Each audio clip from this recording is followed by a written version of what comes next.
Grafton football team is just days away from taking on Hanover at Gillette Stadium for a state Super Bowl title. Both teams are undefeated, and the Grafton Indians have a lot of respect for Hanover. They're good. They're really good. They had a huge win 2 weeks ago, but so are we. We're also good, and we're up for the challenge. Well, we know they're really good and they're really big. I mean, they have a huge program there. But when it comes down to it, there's only 11 kids on the field for each team, so hopefully we can just beat them. Hanover's very good. They're very well coached, very physical. They got great skill players. Their defense is tremendous. So it's going to be a major challenge. We're going to have to play, as well as we possibly can on Saturday to come out of there with a state title. All right, so Saturday night, 10:30, it is the Frenzy, the Super Bowl Frenzy, right here, Carter TV3. So there you go. That's where we'll be on Saturday night. Assumption Men hosting Southern New Hampshire tonight, first half. Carl Ziegler with the jumper for Assumption. He had 20 points and 12 rebounds in this game, and the Hounds are down by 1. Declan Sukup. Beyond the arc. Sukup's got 3, and Assumption's up by 2. Sukup's not done. He's taking it to the den. The native of Australia getting the roll around and in. Southern New Hampshire, undefeated coming into this game. Adrian Oliveira with a 3, and the Penmen are down by 1. Patrick Fleming, beyond the arc. Flem, spotting up, drilling a 3. Hounds up by 4. Marcus Murray, squeezing one off between the trees. Not enough, though. Southern New Hampshire wins 72-71.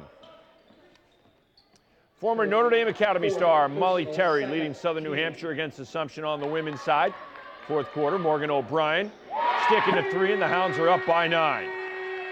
O'Brien looking at another 3, this time from the other side. Assumption up by 10, and it is raining threes at the Alaska Gymnasium.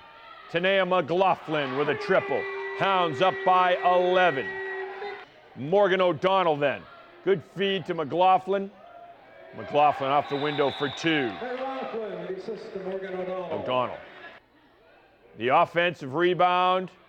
The putback. Assumption gets the win. 66-44 is your final. Worcester State taking on Connecticut College in a women's basketball tonight. First quarter, Conn College, Peyton Ouimet underneath, laying it up and in.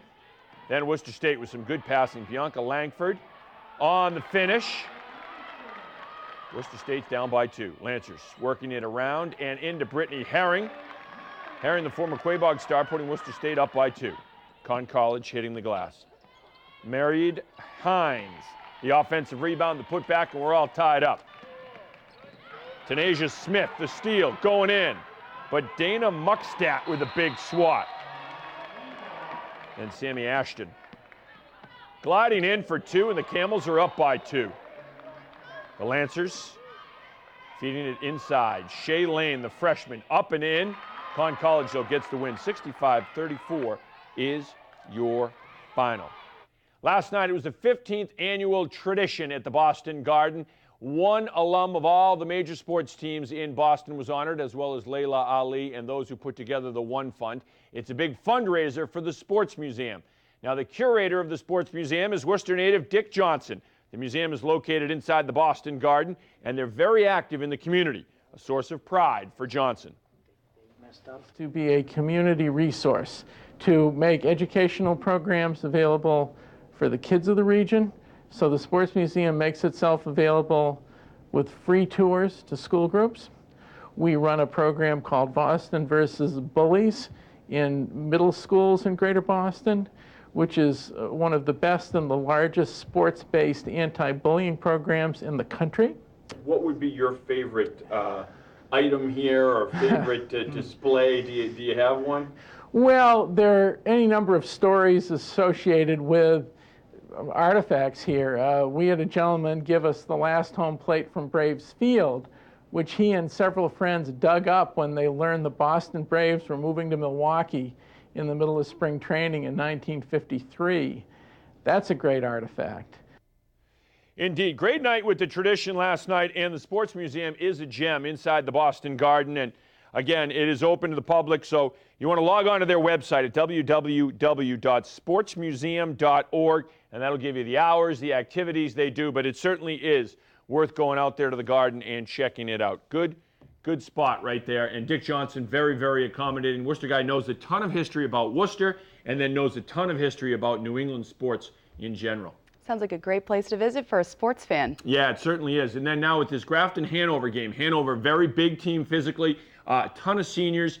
Hanover has a really good football tradition. They took a break there in the mid-'80s when Matt Brooks and Jeff Ostrom were there. They had some down years. They're back up right now, and they're playing tough football, but have they ever played a guy like a Fatu Melifonwu? Not yet. He's the best player in Central Mass.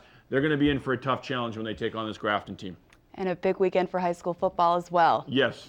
For Kevin Shea, I'm Catherine Andrioli. Thank you for watching Worcester News Tonight. We'll see you back here at 6 o'clock tomorrow. Good night.